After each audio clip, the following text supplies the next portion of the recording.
45 लोकसभा सीटों का टारगेट। माधुरी दीक्षित और उज्जवल निकम जैसे दिग्गजों पर दांव लगाएगी बीजेपी। बीजेपी आगामी लोकसभा चुनाव में उम्मीदवारों की लिस्ट तैयार कर रही है। महाराष्ट्र की कुल 48 लोकसभा सीटों में से बीजेपी सहयोगी दलों के साथ मिलकर 45 सीटों पर जीत हासिल करना चाहती है। इसके लिए बीजेपी अपनी पार्टी के दिग्गज नेताओं, मंत्रियों और विधायकों को लोकसभा के चुनाव मैदान में उतार सकती है। इसके अलावा सेलिब्रिटीज को भी चुनावी टिकट दे सकती है। धक धक गर्ल माधुरी दीक्षित, जाने माने वकील उज्जवल निकम के नाम की भी खूब चर्चा है। लोकसभा के चुनाव अगले साल अप्रैल मई में होने की संभावना है। चुनाव की तैयारियों को लेकर बीजेपी का केंद्रीय नेतृत्व बेहद गंभीर है। उनके नेता किसी न किसी बहाने महाराष्ट्र का लगातार दौरा कर रहे हैं। हाल ही में गणपति बप्पा के दर्शन करने आए राष्ट्रीय अध्यक्ष जेपी नड्डा और केंद्रीय गृह मंत्री अमित शाह ने चुनाव की समीक्षा बैठक की, संगठन की तैयारियों का जायजा लिया। पार्टी आलाकमान ने महाराष्ट्र के नेताओं से साफ कहा है कि चुनाव की तैयारियों को लेकर पार्टी किसी प्रकार की लापरवाही कतई बर्दाश्त नहीं करेगी।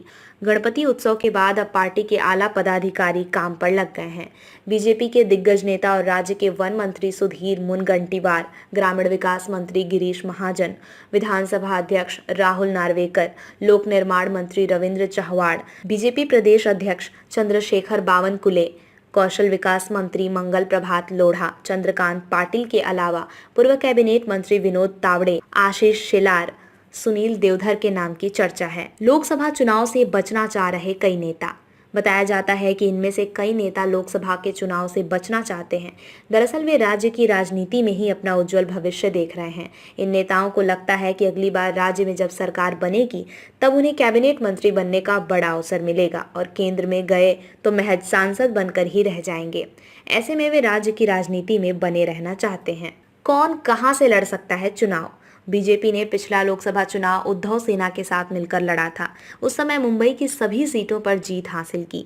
बीजेपी कोटे से गोपाल शेट्टी, पूनम महाजन और मनोज कोटक चुने गए, मगर अब हालात बदल चुके हैं। उद्धव सेना की जगह पर शिंदे सेना आ गई है और उनके साथ राहुल शिवाले और गजानन कीर्तिकर हैं, जबकि अरविंद सावंत उद्धव सेना के साथ हैं। बीजेपी में चर्चा है कि इस बार पार्टी तीनों जगह से नए उम्मीदवार उतारना चाहती है। पूनम महाजन की जगह पर पार्टी धक धक गर्ल माधुरी दीक्षित या फिर विनोद तावड़े को उतार सकती है।